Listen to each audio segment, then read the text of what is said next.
Tanzania. It's just a year since Tanzania vowed to remove Idi Amin, the dictator of neighboring Uganda. Now, 12 months later, Tanzania can look back on a mission proudly achieved.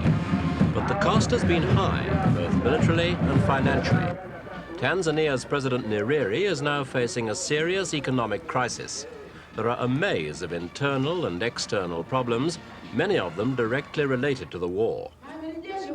Nyerere told the soldiers that they now face yet another fight. And in this new fight, they'd need all the discipline and hard work they'd shown during the recent war.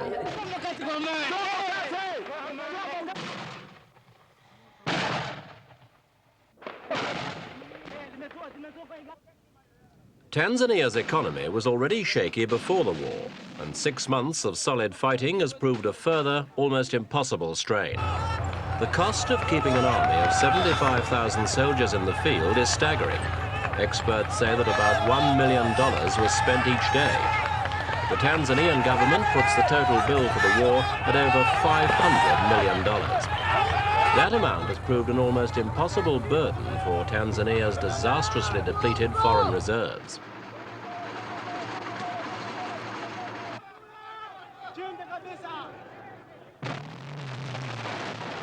Even before hostilities, the country was one of the 15 poorest in the world. While war stimulates the economy of an industrialized country, the effect can be disastrous for a third world country. Everything needed must be bought with hard cash.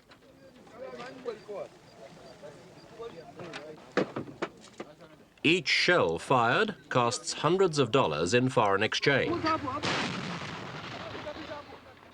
Each Soviet-built rocket costs $1,200.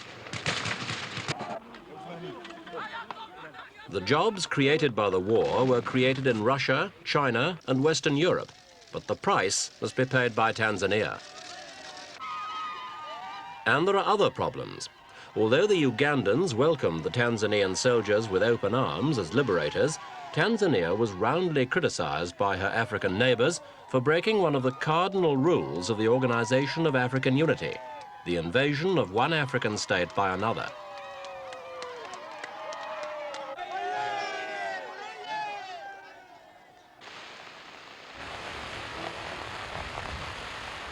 To make things worse, it's been a year of unusually heavy rain. Roads and bridges have been washed away all over the country. There just isn't enough money to carry out repairs. As transport grinds to a halt, sugar, flour, bread and butter are rarely to be found on shop shelves. Hospitals have run out of drugs, and there's no money to buy more.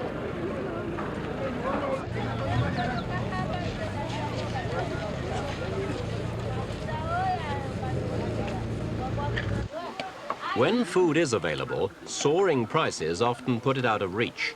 Chicken, for example, is now a luxury reserved for special occasions.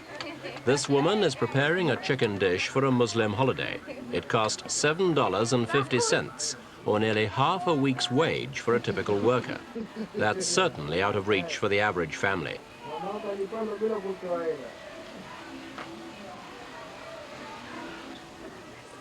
Prices have soared higher still in the cities.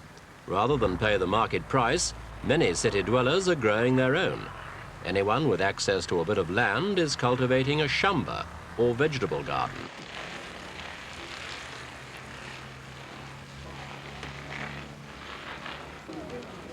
Others are building high fences around their properties to protect themselves from the increasing numbers of criminals.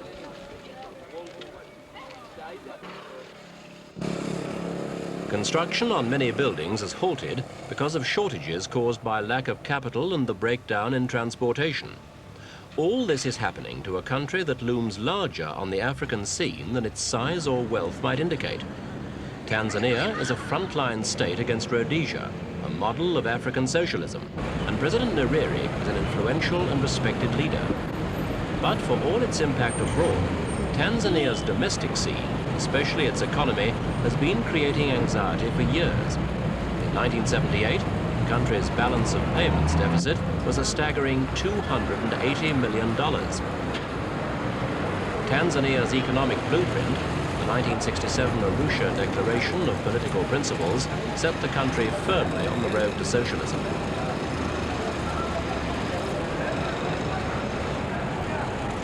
The roots of Tanzania's socialist revolution, like China's, are in the countryside. Since 1972, 11 million peasants have been moved into villages or ujamas. The idea was to promote a communal ethic and to economize in the provision of services. Originally, many private farms and shops were nationalized. The government wanted to see cooperative shops dominate the retail sector. So shops like this one were taken over by the local authorities. But the cooperatives racked up losses and many went bankrupt due to mismanagement and theft. And so in 1977, the butchers were given their shops back. Private and publicly owned stores now compete. The government hopes that cooperatives will begin serving the people better and privately owned stores will finally fade away.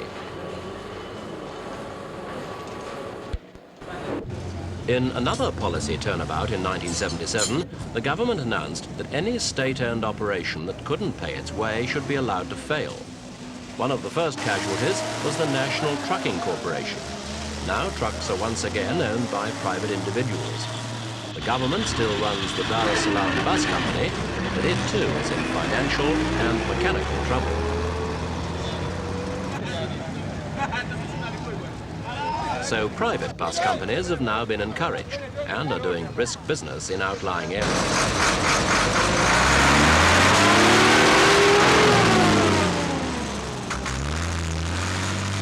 Although the peasants have been gathered into communal villages, most are still able to farm on an individual basis.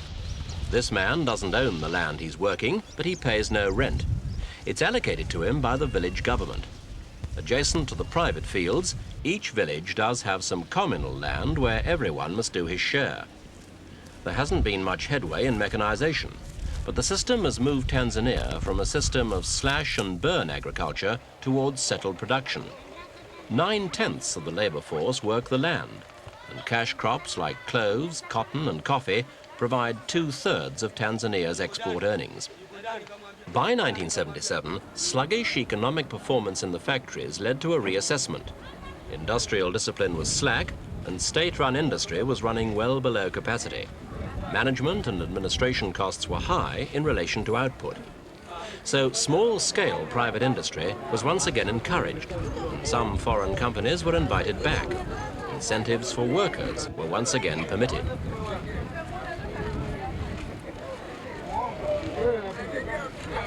This factory is owned by the Japanese Matsushita Electric Company, although in Dar es Salaam it uses the trade name National.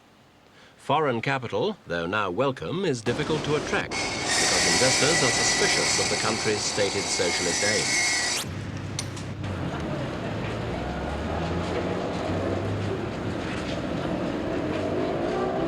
Tanzania has relied heavily on foreign aid. In fact, fully 1/3 of her development money is provided by aid money. In 1976 alone, the country received more than $316 million from countries in both the Eastern and Western blocs. But once again, there's a problem, because all that mammoth amount of aid seems to do is keep the economy afloat. There's now a costly war to pay for, too.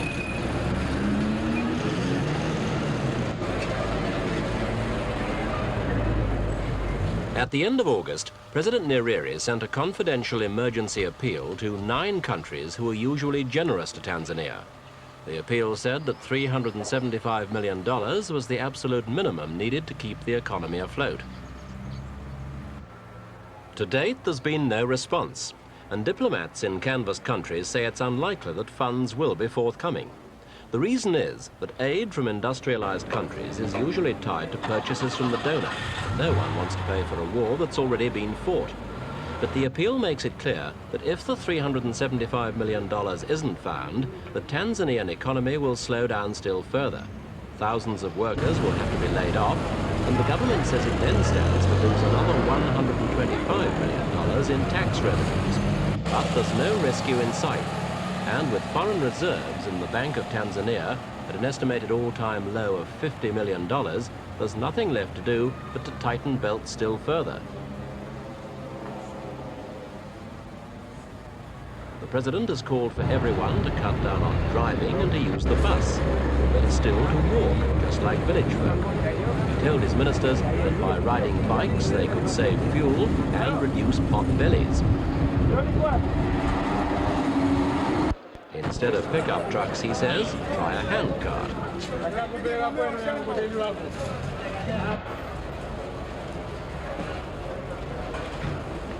Journeys that can't be done on foot are still penalised. The government's just slapped a 20% tax on all international air tickets.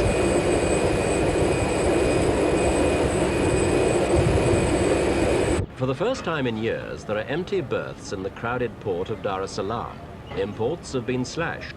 Most of the boats that are here are carrying goods for Zambia. Recently, there has been a much-needed glimpse of help in the form of a possible $1 billion loan from Britain and the United States to modernize this harbour.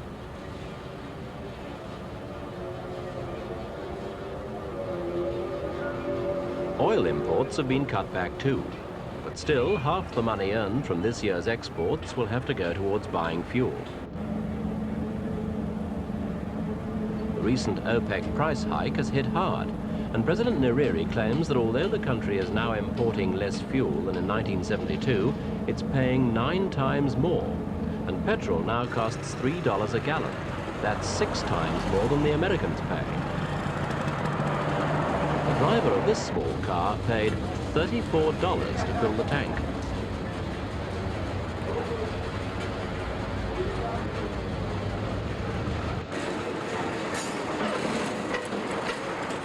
This factory imports 20% of the materials it needs to make suitcases.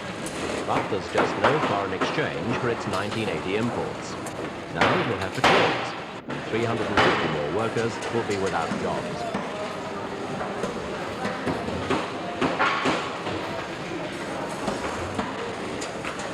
Previously, tourism was not encouraged because it wasn't thought to be in keeping with the country's socialist aims. But now it's being heavily promoted as a possible means of earning badly needed foreign exchange.